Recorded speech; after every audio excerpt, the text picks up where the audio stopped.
The strange thing about powerful men is that the loneliest ones never raise their voices. The dinner rush at Marlowe's steakhouse usually sounded like polished chaos. Crystal glasses chimed softly beneath warm amber lights. Expensive watches flashed beneath tailored sleeves. Waiters moved quickly between tables carrying 12-ounce ribeyes and old fashions that smelled faintly of orange peel and smoke. But at exactly 7:14 p.m., the entire restaurant changed. The hostess stopped mid-sentence. A bartender lowered his eyes. Even the piano player near the fireplace missed a note. Ethan Calloway had just walked in. The billionaire stood near the entrance wearing a charcoal overcoat darkened by rain. Tall, controlled, expressionless. The kind of man magazines called brilliant and employees called terrifying. Beside him stood a little girl in a red coat clutching a worn stuffed rabbit against her chest. She looked no older than 8. Her small fingers squeezed the toy so tightly its fabric had faded white around the seams. Table 14, the hostess whispered nervously. Nobody moved. Naomi Brooks noticed it immediately. 3 servers suddenly became busy wiping clean tables that were already spotless. Another pretended to restock silverware. One waiter quietly muttered, "Not him again." Naomi stood near the coffee station holding 2 menus against her chest. She had only worked at Marlowe's for 7 months, but she already understood the strange silence Ethan Calloway carried into rooms. People didn't fear loud men. They feared quiet men with power, especially the ones who looked permanently exhausted. Her manager leaned toward the staff. "Someone take table 14. Nobody answered. Then Naomi stepped forward without a word. The manager blinked. "You sure?" Naomi nodded once. Across the room, Ethan removed his coat slowly while his daughter climbed silently into the booth beside the window. Rain crawled down the glass behind them in silver lines. The little girl never looked up. Ethan adjusted the sleeve of his watch automatically, a habit that looked more like anxiety than confidence. Naomi approached the table carefully, not timidly, not overly cheerful. Like the other servers usually became around wealthy customers. Just calm. "Good evening," she said softly. "Would your daughter like warm chocolate milk tonight? It's cold outside." Ethan looked up for the first time. Most people greeted him with forced smiles or nervous admiration. This woman sounded different, like she was talking to a father instead of a billionaire. The little girl's eyes lifted slightly toward Naomi before dropping back to the rabbit in her lap. Ethan studied the waitress standing beside the table. Simple black uniform, natural curls tied back neatly. No expensive jewelry. No fear in her posture either. "She doesn't usually drink chocolate milk," he said quietly. Naomi glanced once at the child's pale hands. "Sometimes people want comfort more than routine." The sentence settled between them strangely. Ethan said nothing after that.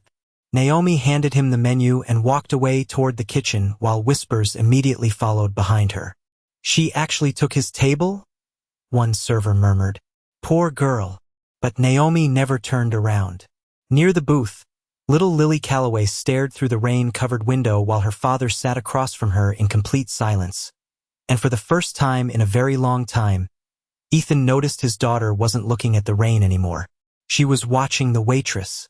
Some people carry sadness so quietly that the world mistakes it for arrogance. Naomi returned to the kitchen as the rain continued tapping softly against the tall windows of Marlowe's steakhouse. Behind her, conversations slowly restarted. Glasses clinked again. Forks touched porcelain plates. But table 14 still held the same strange gravity it had the moment Ethan Calloway walked in. "You are brave," another waitress whispered while arranging wine glasses beside the counter. Naomi simply gave a small shrug and picked up the tray holding warm chocolate milk, a grilled cheese sandwich cut neatly into triangles, and a black coffee with no sugar. She had noticed the way Ethan rubbed his temple twice while reading the menu. People who slept well usually did not do that. When she returned to the booth, Lily was still staring out the rain-covered window. The little girl had not touched the crayons the hostess brought earlier. Most children immediately reached for color when they were bored. Lily only held the stuffed rabbit tighter against her coat. Naomi gently placed the chocolate milk beside her. Careful, she said softly. The mug is warm. Lily looked down at the cup. Steam curled slowly into the air. For a brief second, her small shoulders loosened. Ethan noticed it immediately. Thank you, he said quietly. Naomi nodded once before setting down his coffee. You remembered, he said. Black coffee. Naomi glanced toward the untouched water glass near his hand. People who drink coffee that strong usually have long nights. Ethan almost smiled at that. Almost. But the expression disappeared before it fully arrived. Across the restaurant, a burst of laughter suddenly echoed near the bar. Lily flinched hard enough for her spoon to rattle against the plate. Naomi saw Ethan tense instantly beside his daughter. Not annoyed. Protective. The kind of reaction that comes from repetition instead of surprise. Naomi lowered her voice instinctively. Would you like me to ask them to lower the music a little? Ethan studied her carefully now. Most servers avoided personal questions around him. Most people spoke to him like they were afraid of saying the wrong thing. Naomi spoke like someone paying attention instead of performing. She does not like loud places anymore, he admitted quietly. Naomi looked toward Lily again. The child was counting softly beneath her breath while tracing the rim of the mug with one finger. 1, 2, 3, 4. Naomi recognized the rhythm immediately. Not fear exactly. Control. Children often created small patterns when their emotions became too heavy. Naomi crouched slightly beside the booth, keeping enough distance not to overwhelm her. The rain sounds nice tonight, she told Lily gently. It sounds like tiny drums on the window. Lily finally looked up at her fully. Her eyes were large and guarded, like someone much older trapped inside a little girl's body. My mom liked rain, Lily whispered suddenly. Ethan froze. Completely. The coffee cup stopped halfway to his mouth.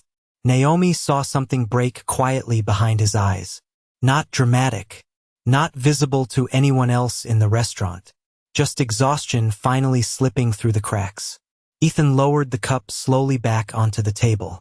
Lily, he said carefully, almost shocked by the sound of his daughter's voice. But Lily kept staring at Naomi instead. Mom said rain makes cities quieter, the little girl murmured.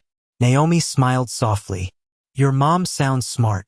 Lily gave the smallest nod imaginable before taking her first sip of chocolate milk. Warm light reflected against the window beside them while rain continued sliding down the glass in silver lines. And for the first time since entering the restaurant, Ethan Calloway no longer looked like the most powerful man in the room. He looked like a father terrified of losing one more piece of his daughter. People rarely notice the exact moment respect begins replacing fear. It usually happens quietly. Ethan sat motionless for several seconds after Lily spoke about her mother. The rain outside softened into a steady rhythm against the windows while the little girl slowly ate pieces of grilled cheese for the first time that evening. Naomi returned to the kitchen carrying an empty tray, but she could still feel Ethan watching her from across the restaurant. Not the way powerful men usually watched people. Not with judgment. Curiosity. What did you do to them? One of the bartenders whispered as she passed by. Naomi frowned slightly. Nothing. That little girl has not spoken more than 2 words in here for months. Naomi paused briefly beside the coffee machine. Maybe nobody was listening carefully enough. The bartender stared at her without answering. Across the dining room, Ethan adjusted the cuff of his watch again while pretending to check emails on his phone. In reality, he had barely read a single word. The people who seem the coldest are usually the ones trying hardest not to fall apart in public. By the time Naomi returned with the main courses, the rain outside had softened into a thin silver mist across the city streets. Marlowe's steakhouse glowed warmly against the dark Manhattan evening, but table 14 still felt separated from the rest of the room somehow, like the noise of the restaurant stopped a few feet before reaching them.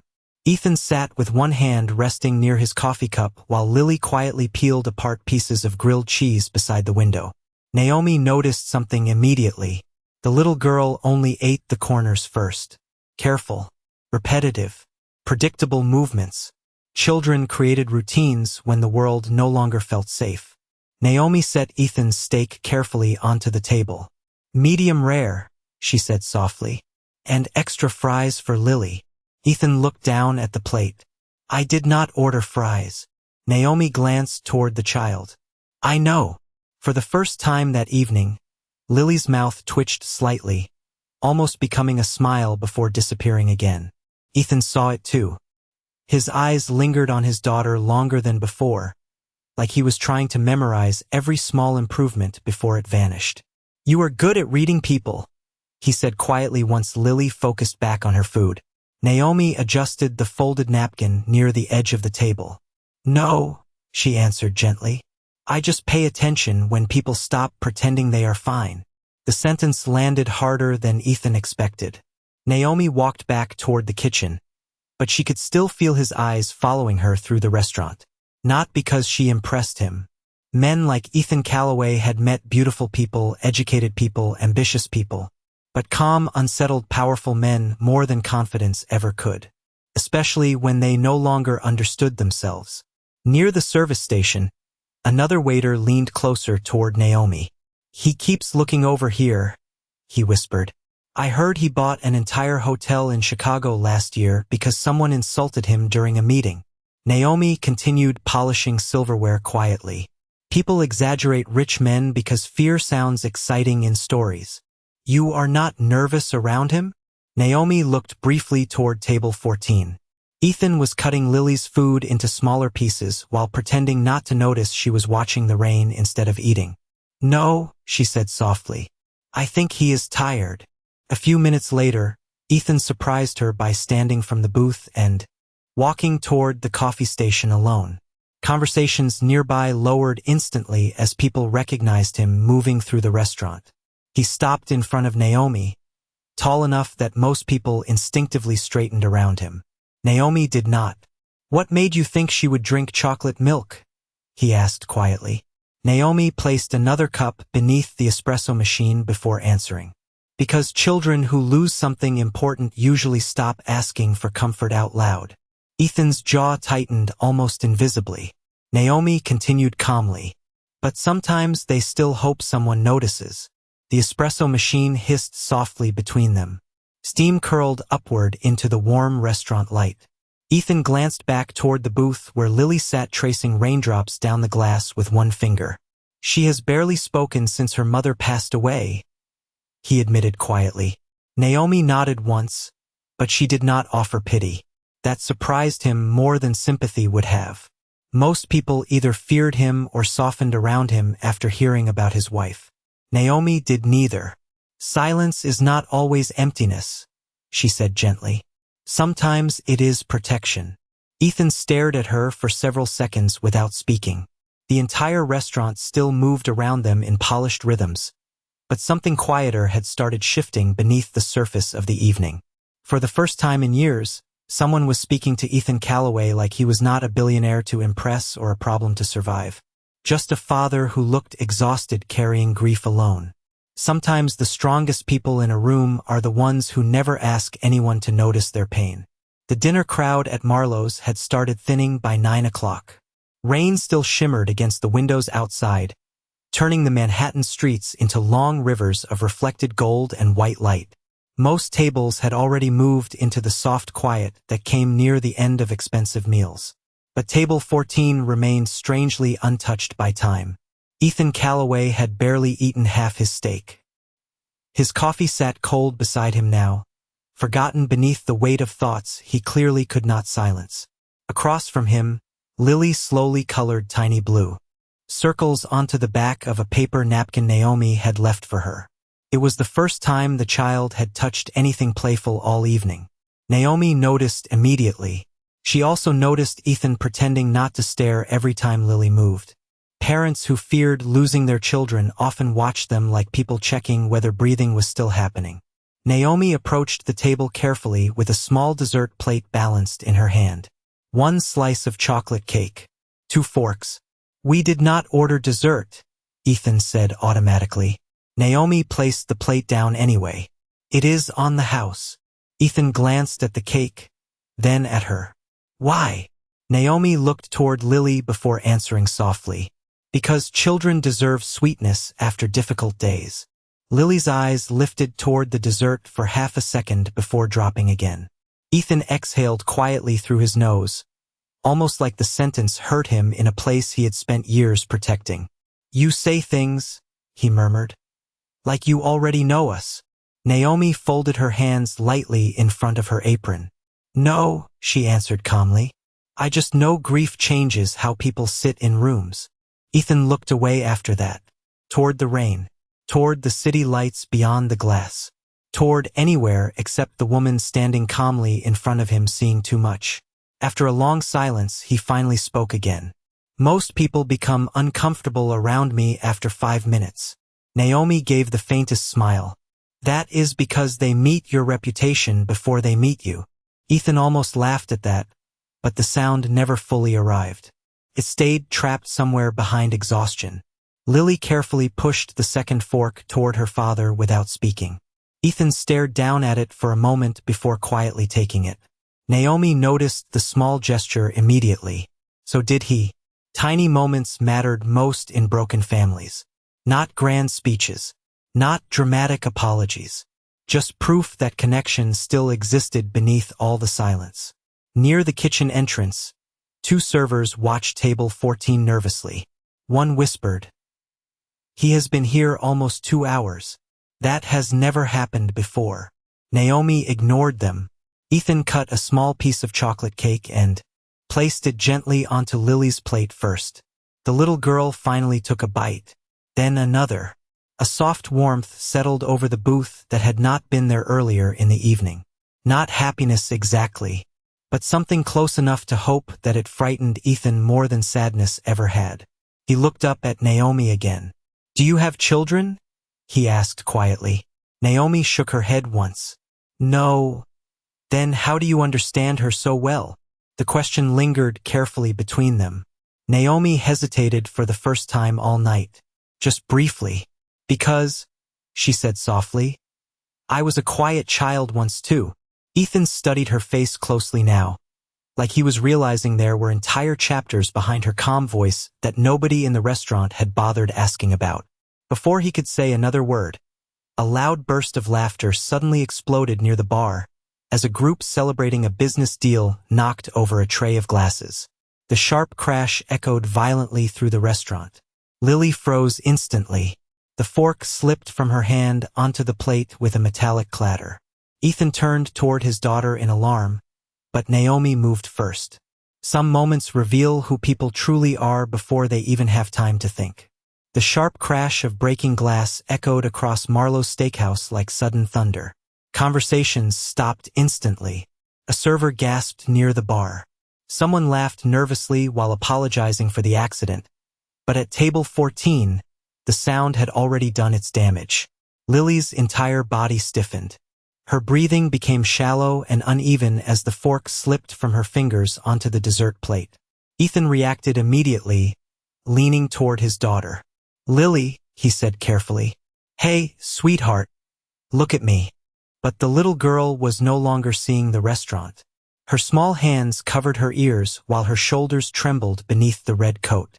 The stuffed rabbit fell onto the booth beside her unnoticed. Around them, nearby guests began glancing over awkwardly before quickly looking away again. Wealth made people uncomfortable around grief because they assumed money should have fixed it already. Naomi reached the booth before anyone else moved another step. She did not rush. She did not panic. She simply knelt beside Lily carefully, keeping her voice softer than the rain outside the window. "Lily," she said gently, "can you hear the piano?" The little girl did not respond. Ethan looked helpless for the first time all evening. Not angry, not powerful, just frightened. Naomi lowered her voice even further. "Listen carefully," she whispered. "The piano is still playing. That means you are safe." Lily's breathing shook unevenly. Naomi glanced once toward the piano player across the restaurant. The older man understood immediately and softened the melody into something slower, something quieter. Naomi kept her attention on Lily. "Good," she murmured softly. "Now listen to the rain too."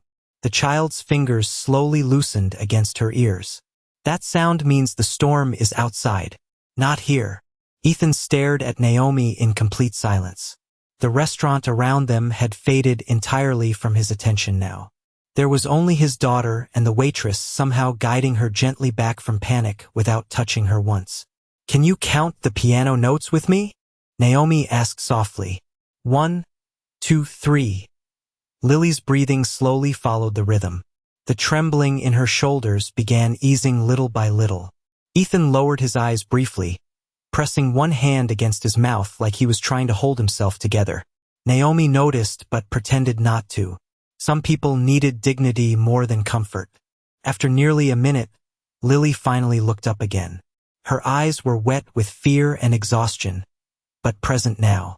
Grounded again. Naomi smiled softly. "There you are." The little girl stared at her for a second before quietly reaching for the stuffed rabbit beside her. Ethan released a breath so deep it sounded painful leaving his chest. "Thank you," he whispered hoarsely. Naomi stood slowly from beside the booth. "She is okay." Ethan looked at her carefully. "How did you know what to do?"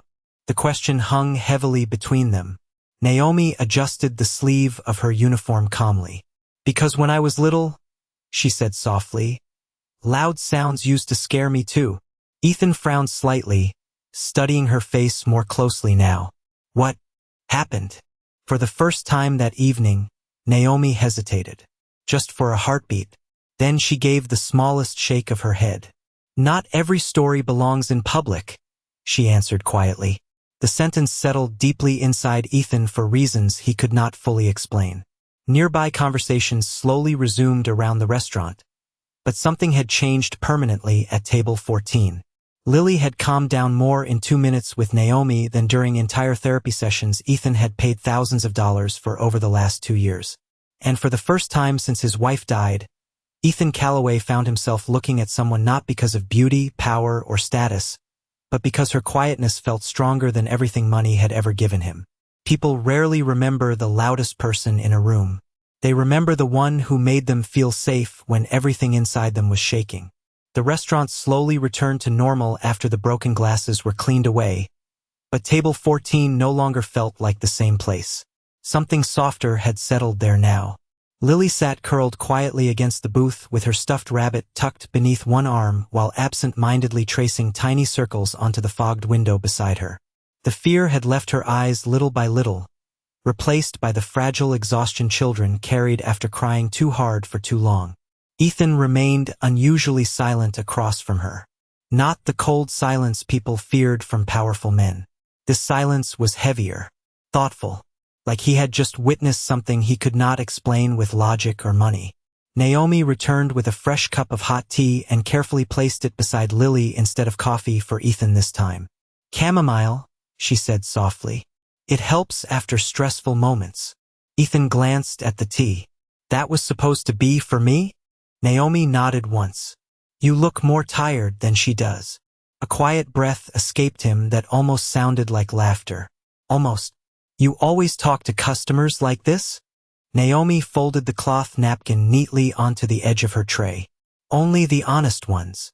Ethan stared at her again, longer this time. Most people became careful around him after realizing who he was. Naomi became calmer instead. It unsettled him in ways he could not describe. Across the booth, Lily carefully lifted the teacup with both hands. "It smells nice," she whispered. Ethan froze slightly at the sound of her voice again. Every word from his daughter felt precious now because there had once been entire months without any. Naomi smiled softly at Lily. "My grandmother used to make that tea whenever storms kept me awake at night." Lily looked down into the steam rising from the cup. "Did it help?" Naomi leaned lightly against the booth beside her. "A little." "What helped the rest?" The question came so quietly it nearly disappeared beneath the piano music. Naomi paused for a moment before answering. "Someone staying." Ethan lowered his eyes immediately after hearing that. Naomi pretended not to notice again. Outside the window, rain continued sliding down the glass in silver streaks, while headlights moved slowly through the wet Manhattan streets below. The city looked lonely from this high above the avenue. "People leave when things become difficult," Lily whispered suddenly. Ethan's head lifted sharply toward his daughter. Naomi remained calm. "Sometimes," she answered gently. "But not everyone." Lily studied her carefully like children studied adults when deciding whether promises sounded real. "Mom used to stay," the little girl murmured. Ethan closed his eyes briefly after hearing his wife mentioned again. The gold wedding band still resting on his finger caught the warm restaurant light for a second before his hand curled into a loose fist beneath the table. Naomi noticed that too. Tiny details revealed the deepest grief. "I think," Naomi said softly to Lily, "people who love us deeply leave pieces of themselves behind." Lily frowned slightly. "Where?" Naomi smiled faintly. "In the way we laugh. In the songs we remember. In the things that still make us feel safe." Lily looked down at the warm tea in her hands. "Mom liked tea when it rained." Ethan turned his face toward the window quickly after that. Naomi gave him the dignity of not watching him struggle to hold himself together. Near the front entrance, staff members quietly whispered while watching table 14 from a distance. Nobody had ever seen Ethan Calloway stay this long anywhere that was not a boardroom or private office. But Ethan no longer seemed aware of the room around him. Because somewhere between the chocolate milk, the piano music, and the quiet woman standing beside his table, the billionaire had started realizing something terrifying. Naomi Brooks understood his daughter better after one dinner than he had managed to in nearly 2 years of grief. The hardest thing about grief is that eventually the world expects you to become normal again. By the time the clock above the bar reached 10:15, most of the restaurant had emptied into the rainy Manhattan night. The piano player quietly packed away his sheet music near the fireplace, while servers folded linen napkins beneath dim golden lights. But table 14 remained untouched by closing time. Lily had fallen asleep against the booth with her stuffed rabbit tucked beneath her chin. One small hand still wrapped loosely around the warm teacup Naomi had given her earlier. Ethan carefully draped his coat over his daughter without waking her. The movement was so gentle it barely seemed possible from a man the business world described as ruthless. Naomi stood nearby holding the final receipt folder against her apron, though she made no attempt to rush them. Ethan noticed that too.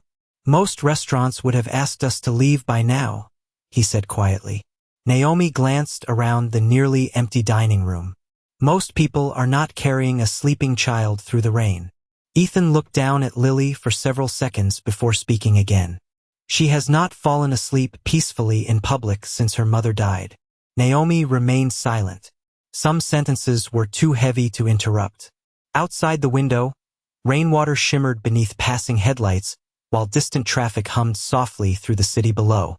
Ethan loosened his tie slowly, exhaustion finally visible in every movement now that the restaurant had emptied. Without the sharpness of his business persona, he looked older than when he first walked in. Lonelier too. "I used to know how to fix things," he admitted quietly after a long silence. "Companies, problems, deals. People expected answers from me." Naomi listened without speaking. Ethan gave a faint, humorless smile while staring at the sleeping child beside him. "Then my wife died, and suddenly I could not even help my own daughter sleep through a thunderstorm." His voice lowered near the end of the sentence, almost disappearing completely. Naomi slowly placed the receipt folder onto the edge of the table instead of handing it directly to him. "Children do not need perfect parents," she said gently. "They need present ones."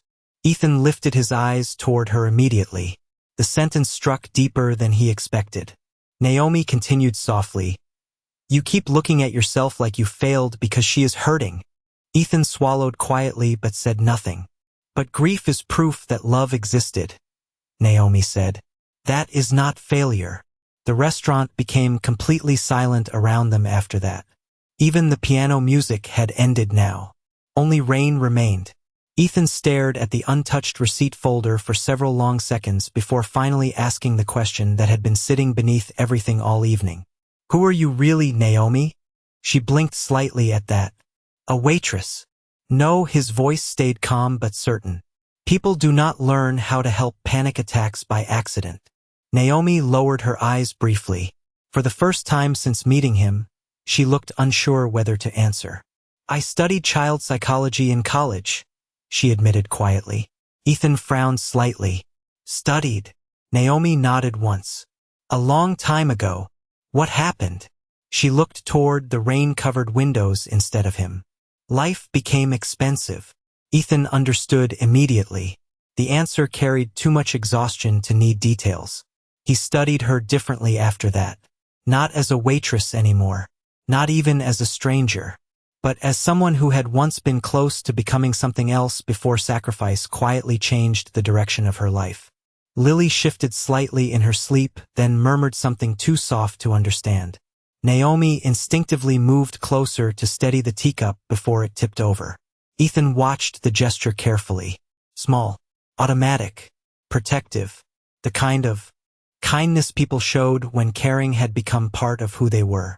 And somewhere in the quiet emptiness of the nearly closed restaurant, Ethan Calloway realized something that unsettled him more than any business risk ever had.